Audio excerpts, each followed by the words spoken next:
এই গণতন্ত্রটাই তো চেয়েছিলাম, যেই গণতন্ত্র নিয়ে মন খুলে কথা বলতে পারবো। আজকের এই সবার সৌন্দর্যটা আপনাদের সামনে তুলে ধরতে চাই।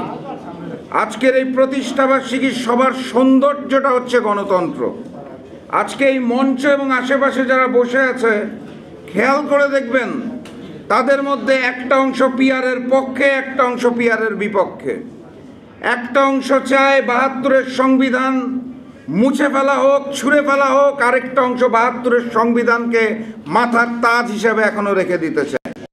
একটা অংশ চায় একটা গণভোট হোক, আরেকটা অংশ চায় কোনো কিছুর প্রয়োজন নাই, জাতীয় নির্বাচন। সুপার ফ্রেশ ফর্টিফাইড সয়াবিন তেল, শুরু হোক হেলদি লাইফের জার্নি। এর মধ্যে কেউ কেউ বলছে আগে স্থানীয় সরকার নির্বাচনটা করে ফেলি, তারপর জাতীয় সরকার। কারো কারো মত জাতীয় সরকার নির্বাচনের আগে অন্য কোনো নির্বাচনের সুযোগও নাই, সময়ও নাই। এই পুরা জিনিসটা হচ্ছে গণতন্ত্রের সৌন্দর্য। আমার একটা মত থাকবে, আমি সেটা প্রকাশ করতে পারবো। আমার প্রতিপক্ষ সেই মতামত শুনবেন, গঠনমূলক সমালোচনা করবেন এবং তার মতামত প্রকাশ করবেন। এটাই হচ্ছে গণতন্ত্রের সৌন্দর্য। এই সৌন্দর্যটাকে কেড়ে নিয়েছিল সর্বপ্রথম ফ্যাসিস্ট শেখ মুজিবুর রহমান বাকশাল গঠনের মাধ্যমে।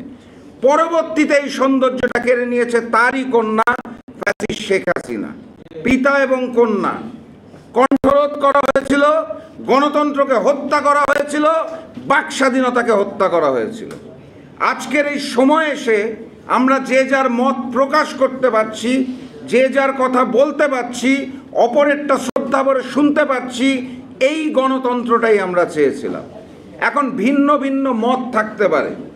আমার পূর্ববর্তী ২-৩জন বক্তা বলে গেলেন পিআর পদ্ধতিতে নির্বাচন না হলে নাকি ষড়যন্ত্র করা হবে।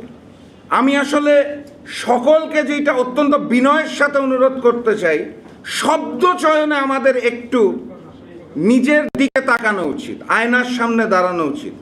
আমি আপনারটা শুনবো, আপনি আমারটা শুনবেন, গঠনমূলক সমালোচনা করবেন। শব্দ চয়নের দিকে খেয়াল রাখতে হবে, কারণ আমরা কেউ কারো প্রতিপক্ষ নই। আমরা হচ্ছি সেই শক্তি যারা ৫ই আগস্টের আগ পর্যন্ত কাঁধে কাঁধ মিলিয়ে একসাথে রাজপথে ছিলাম হাসিনার বিরুদ্ধে, আওয়ামী লীগের বিরুদ্ধে, ভারতীয় আধিপত্যবাদের বিরুদ্ধে।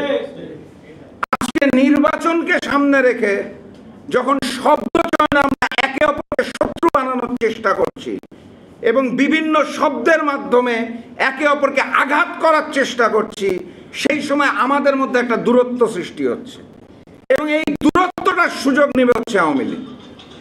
এই দূরত্বের সুযোগে মেজর সাদিকরা জন্ম নেবে, বসুন্ধরায় বসে গেরিলা ট্রেনিং দেবে, সাদিক সাহেবের স্ত্রী কোঅর্ডিনেট করবে, দিল্লি থেকে অর্থ আসবে, অস্ত্র আসবে, নতুন করে গেরিলা হামলা হবে, আর আমরা ক্ষমতার লোভে নিজেরা মারামারি করতে থাকবো।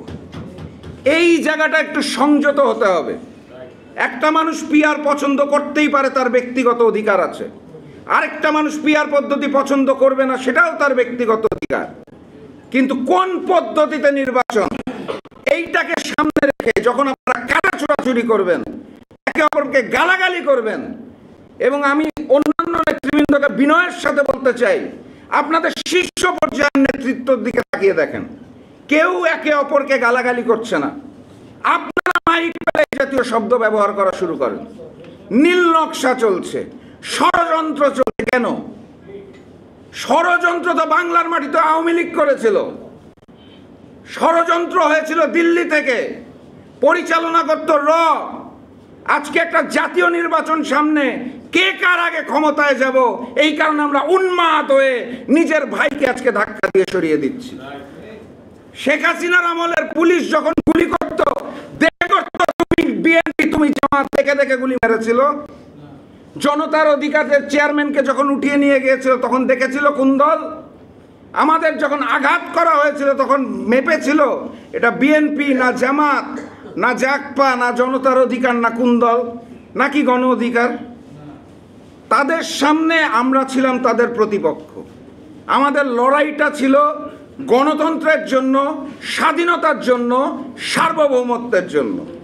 আজকে আমরা একে অপরকে শত্রু বানাচ্ছি, এবং এই শত্রুতার সৃষ্টিটা শীর্ষ পর্যায় থেকে হচ্ছে না, তার পরবর্তী লেয়ারের নেতৃবৃন্দ এই গোলমালগুলো সৃষ্টি করছেন। কেন করছেন আমি জানি না। এই গণতন্ত্রটাই তো চেয়েছিলাম, যেই গণতন্ত্র নিয়ে মন খুলে কথা বলতে পারবো, কণ্ঠরোধ করা হবে না, ফ্যাসিস্ট শেখ হাসিনা শেখ মুজিবের মতো এসে কেউ কণ্ঠরোধ করবে না। সেই জায়গাটায় আসা মাত্রই আমাদের যে বিভক্তি, এটা অত্যন্ত দুঃখজনক।